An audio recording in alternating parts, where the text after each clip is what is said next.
ख्वाब के अंदर जन्नतुल बकी को देखना, जन्नतुल बकी की ज़ियारत करना, जन्नतुल बकी में नवाफ़िल अदा करना, जन्नतुल बकी में बैठकर दुरूद पाक पढ़ना, कुरान पाक की तिलावत करना,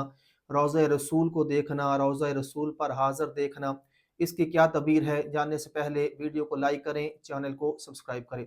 ख्वाब के अंदर जन्नतुल बकी को देखना, ये बहुत आला तबीर है इसकी। वहाँ पर नवाफ़िल पढ़ना और ज़्यादा आला है, दुरूद पाक पढ़ना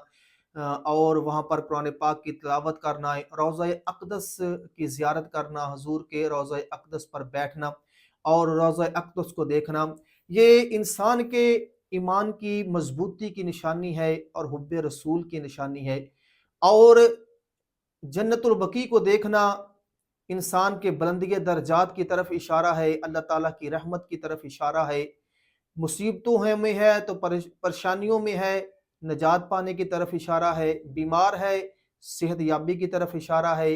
कर्जदार है, कर्जा उतरने की तरफ इशारा है, परेशान है, परेशानी ख़त्म होने की तरफ इशारा है,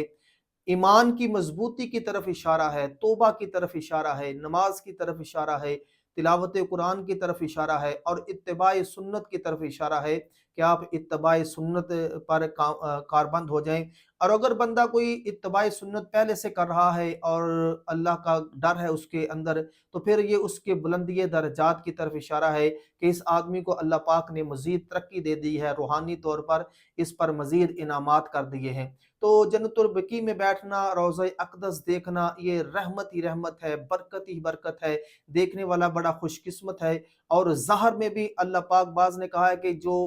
बातन में, ख्वाब में रोज़ा रसूल देखेगा, जन्नतुल बकी देखेगा, तो अल्लाह पाक ज़हरन भी उसे वहाँ ले जाएगा और ज़ाहरी आँखों से भी उसे जन्नतुल बकी की ज़ियारत भी होगी और रोज़ा अक़दस की ज़ियारत भी होगी।